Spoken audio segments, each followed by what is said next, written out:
সকালে এখন ওই 9:30 মতো বাজে। তো আমি আজকে যাব বড় মাইমার বাড়ি, মানে মামার বাড়ি যাব আর কি। তো ওই জন্যে সব জিনিসপত্র এখানে রাখা হয়ে গেছে, শুধু ব্যাগে ঢোকানোর অপেক্ষা। তো ওখানে গিয়ে কয়েকটা কাজ আছে, সেগুলো আগে মেটাবো। তারপরে তো বিকেলে যেমন পড়ানো আছে পড়াবো, তারপরে যাব হচ্ছে চৈতালিদের বাড়ি। তো চলুন দেখুন কত কিছু জিনিস রেখে নিই, যেগুলো এখনও ব্যাগে ঢোকানো হয়নি। এই যে এই সব জিনিস এখন ব্যাগে গিয়ে ঢুকবে, তারপর আমি রেডি হয়ে এক্ষুনি বেরোবো। সময় হয়ে গেছে, গিয়েই কাজ আছে, কয়েকটা জিনিস রাখবো, রেখেই কাজে চলে যাব। বড় মাইমা গাছের জন্য কিছু মাটি নিয়ে যেতে বলেছিল, আমার কাছে অনেক মাটি রয়েছে, তো সেগুলোও নিয়ে যাওয়ার ইচ্ছা আছে যদি টোটো যায়। টোটো আমাদের এখান থেকে যেতে চাইছে না, আর মাটিটা ভীষণ ভারী। আমি বার অনেক দিন ধরেই করে রেখেছি, কিন্তু নিয়ে যেতে পারছি না। দেখি সেটাও যদি আজকে নিয়ে যেতে পারি তাহলে নিয়ে যাব। চলুন রেডি হয়ে নিয়ে এবার। আজকে বাড়িতে যে সমস্ত কাজ ছিল সকালে, সেগুলো তাড়াতাড়ি মিটিয়ে নিয়েছি। 9:30 মতো বাজে। এখনই মোটামুটি রেডি হয়ে তাড়াতাড়ি বেরিয়ে যেতে পারলে গরমটা একটুখানি কম লাগবে, তাই জন্য একটু তাড়াতাড়ি করছি। আর জিনিসপত্রগুলো আগে রেখে দিই, কারণ কোনোটা যদি ভুলে যাই।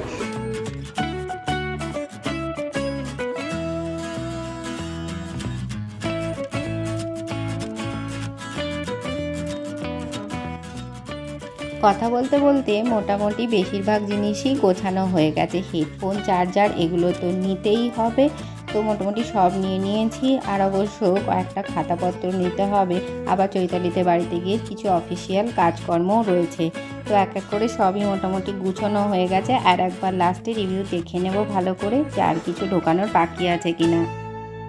চিরুনিটা আপাতত বাইরেই থাক, তো চুলটা আঁচড়ে তারপর ঢোকাবো। তো চিরুনি আমি রেগুলারলি ভুলে যাই, তো যথারীতি জানি না আজকে কি হবে, ইউজ করার পরে বাড়িতে রেখেই চলে যাই বাইরে। চলুন, হয়ে গেছে মোটামুটি, এবার জামা কাপড় পরে রেডি হয়ে নিই।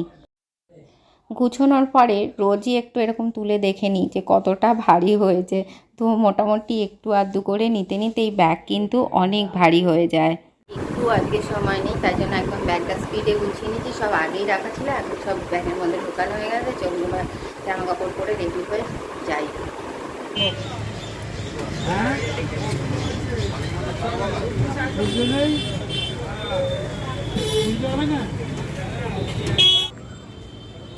এই কাকুটা আমাদের সাথে টোটোতেই উঠেছিলেন, তো ওনার হাতে লেগে গেছে, সেই নিয়ে গল্প করতে করতে যাচ্ছিলেন। তো এখানেই টোটোটা অনেকক্ষণ দাঁড়িয়ে পড়েছে। আর এই দেখুন কি ছোটাছুটি আরম্ভ হয়। আসলে এটা অফিস টাইম বলে এখানটা প্রচুর ভিড়ও হয়।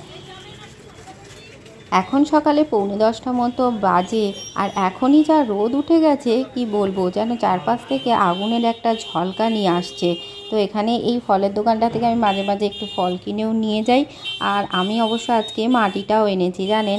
মাটিটা অবশ্য আজকে রাখার জায়গা ছিল না বলে পেছনে ওই টোটো কাকুর পায়ের সামনেই রাখা আছে।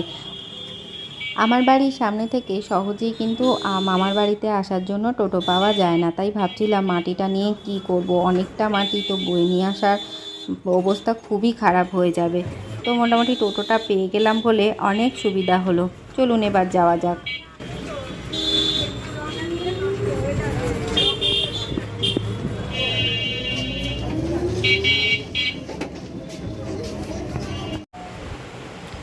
চলে এসেছি মামার বাড়িতে। ভীষণ গরম, টোটো এলেও গরম। আর একজনকে দেখাচ্ছি দেখুন, ঘুরে টুরে এসে আজকে এখন শুয়ে আছে এখানে, আবার প্যাট প্যাট করে তাকাচ্ছে। মামার বাড়িতে এসে কাজ সেরে আপাতত বাড়িতে চলে এসেছি। আর আসার পথে আইসক্রিম নিয়ে এসেছিলাম, তো এটাই যেন গরমকালে একটু প্রাণের আরাম দেয়। তো এই আইসক্রিমটা খেতেও কিন্তু বেশ ভালো। আইসক্রিমটা খেতে ভালো, এর থেকেও গরম বেশি হবে আরো আর্দ্রতা বেশি। বাইরে যখন কাজে গেছিলাম তখনই কিন্তু আইসক্রিম যেমন এনেছি তেমন পেয়ারা আনতেও ভুলিনি। পেয়ারাটা কিন্তু বেশ খেতে ভালো। আর এই দেখুন আর একজনও বসে আছে, ওকেও দেওয়া হয়ে গেছে, আবার হাতও নাড়ছে। তারপরে এবার দুজনে মিলে বসে বসে খাচ্ছিলাম। পেয়ারাটা বেশ মিষ্টি রয়েছে, তো আমি একজনের কাছ থেকেই আনি, খেতে কিন্তু বেশ ভালো হয় পেয়ারাগুলো।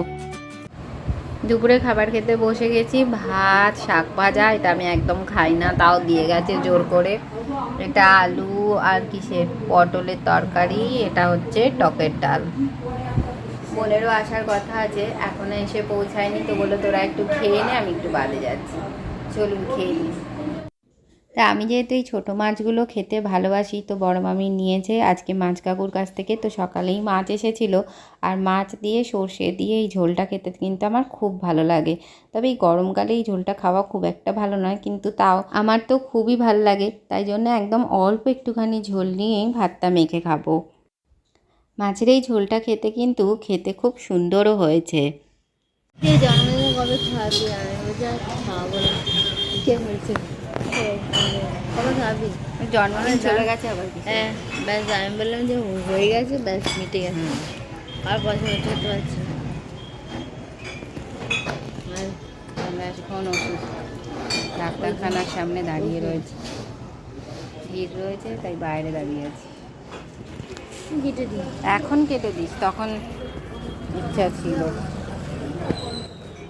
রাস্তার সামনে দাঁড়িয়ে দাঁড়িয়ে দুজনে মিলে বকর বকর করছিলাম, যেহেতু ডাক্তারখানায় প্রচুর ভিড়।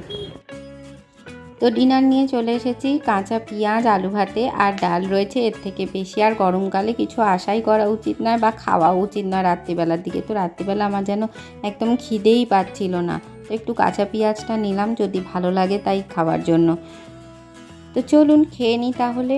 তো আমার ভিডিওটা আজ এ পর্যন্তই। যদি কিছু ভালো লেগে থাকে তাহলে অবশ্যই লাইক করবেন, কমেন্ট করবেন, শেয়ার করবেন, আর আমার ডে উইথ অদিতিস চ্যানেলটাকে সাবস্ক্রাইব করে আমার পাশে থাকবেন। Thank you, tata, good night.